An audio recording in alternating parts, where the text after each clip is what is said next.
The Outbreak of Peace by H.B. Fyfe. When properly conducted, a diplomatic mission can turn the most smashing of battle successes into a fabulous Pyrrhic victory. It was a great pity, Space Marshal Wilbur Hennings reflected as he gazed through the one-way glass of the balcony door, that the local citizens had insisted upon decorating the square before their capital with the hulk of the first spaceship ever to have landed on Pollux 5. 150 years probably seemed impressive to them, amid the explosive spread of Terran colonies and federations. Actually, in the Marshal's opinion, it was merely long enough to reveal such symbols as more than antiquated but less than historically precious. "I presume you have a plan to have me march past that heap," he complained, tugging at the extremely historical sword that completed the effect of his dazzling white and gold uniform. Commodore Miller, his aide, stiffened nervously. "Around to the right of it, sir," he gestured. "As you see, the local military are already keeping the route clear of onlookers.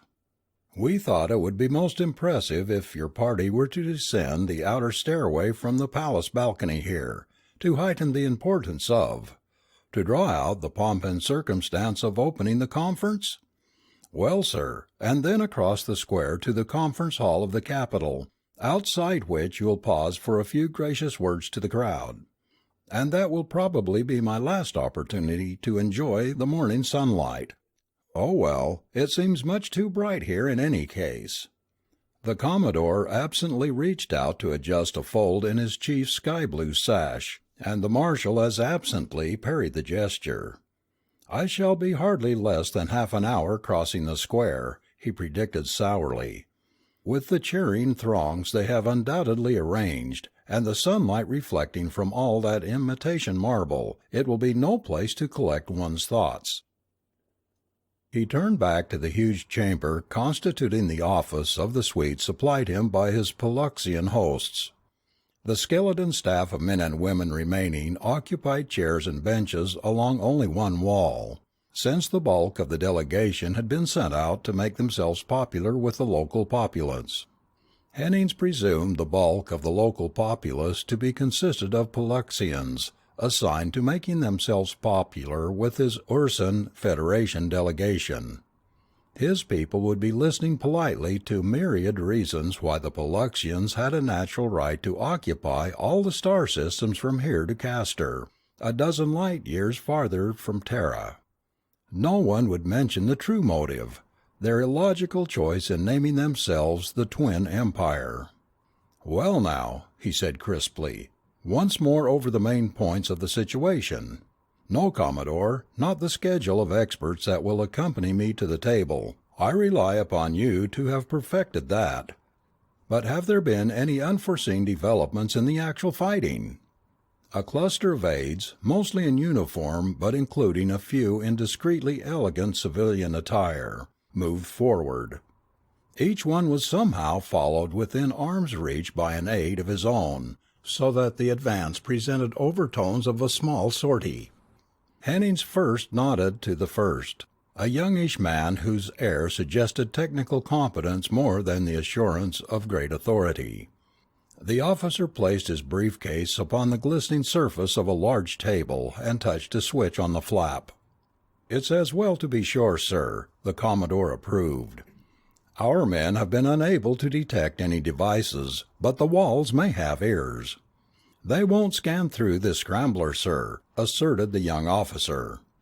Hennings accepted a seat at the table and looked up to one of the others. "Myrelli's star," an older officer reported briskly. "The same situation prevails, with both sides having landed surface troops in force upon Myrelli 2, Myrelli 3, and Myrelli 5. The fourth planet being inhabited by a partly civilized, non-human race protected under the Terran Convention." "Recent engagements?" "No, sir. Maneuvering continues, but actual encounters have declined in frequency. Casualties are modest and evenly matched. General Nilsson on Myrelli 3 continues to receive Polluxian agents seeking his defection." "I never thought to ask," murmured Hennings. Is he really a distant connection of the Pollux-Nielsen family? It is improbable, sir, but they are polite enough to accept the pretense. Of course, he rejects every offer in a very high-minded manner, and seems to be making an adequate impression of chivalry. He stepped back at Henning's nod, to be replaced by another officer. One minor space skirmish in the Agoki system to report, sir. The admiral in command appears to have recouped after the error of 2 days ago, when that Polluxian detachment was so badly mauled. He arranged the capture of 3 of our cruisers. Was that not a trifle rash? Demanded Hennings. Intelligence is inclined to think not, sir. The ships were armed only with weapons listed as general knowledge items. The crews were not only trained in prisoner-of-war tactics, but also well supplied with small luxuries. The Polluxian fleet in that system is known to have been in space for several months, so a friendly effect is anticipated. Hennings considered the condensed report proffered for his perusal. He noted that the Polluxians had been quite gentlemanly about notifying Ursun headquarters of the capture and of the complete lack of casualties. He also saw that while the message was ostensibly directed to the Federation flagship, it had been beamed in such a fashion as to be conveniently intercepted by the secret Ursun Federation headquarters on Agoki 7. "That was a bit rude of them," he commented. "We have never dragged their secrets into the open." "On the other hand, sir," the Commodore suggested, "it may be an almost sophisticated method of permitting us to enjoy our superior finesse." "I am just as pleased to have the reminder," said Hennings. "It will serve to alert us all the more when we sit down with them over there." An elegant civilian, a large man with patient, drooping features, stated that nothing had occurred to change the economic situation. Another reported that unofficial channels of information were holding up as well as could be expected. A uniformed officer summarized the battle situation in 2 more star systems. "Those are positions we actually desire to hold, are they not?" Hennings asked. "Is action to be taken there?" "Plans call for local civilian riots at the height of the conference, sir." "But can we lay no groundwork sooner than that?" "Sometime in the foreseeable future, at least." "Take it up with propaganda. Blauvelt. It seems to me that the briefing mentioned an indigenous race on one of these planets." Blauvelt dropped his eyes momentarily, equivalent in that gathering to a blush of intense embarrassment. Hennings coughed apologetically. "Well now, I should not pry into arrangements I must later be able to deny convincingly with a clear conscience. I can only plead, my dear Blauvelt, the tenseness of the past several days." The officer murmured inaudibly, fumbled with his papers, and edged to the rear rank. Someone, at Commodore Miller's fluttering, obtained a vacuum jug of ice water and a glass for the marshal, but Hennings chose instead to produce a long cigar from a pocket concealed beneath his resplendent collection of medals. "My apologies to all of you," he said thoughtfully. "I fear that any of you who may expect contact with the local population had better see Dr. Ibn Talal about the hypnosis necessary to counteract my little indiscretion. And now, what remains?" "Nothing but the prisoner exchange, sir," Commodore Miller announced after collecting the eyes of the principal officers. Hennings got his cigar going.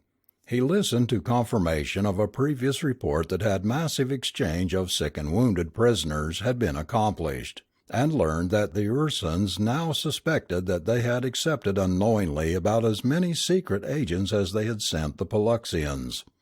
"Oh well," he sighed, "as long as the amenities were preserved.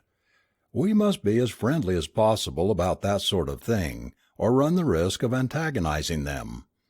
Seeing that the Commodore was tense with impatience, the Marshal rose to his feet.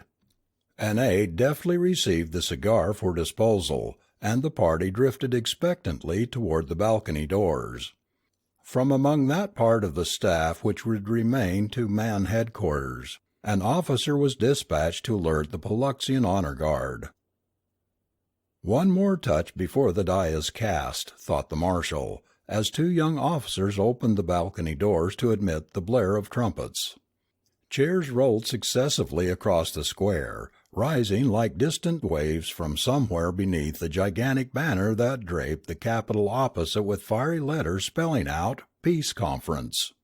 With a dramatic gesture, Hennings held up the sheaf of reports they had just reviewed. Smiles disappeared in response to his own serious mien. "So much for the hostiles," he snapped.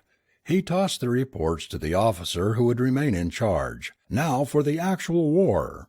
Pivoting on his heel, he led them smartly out to the ornate balcony stairway that curved down into the sea of cheering Paluxians.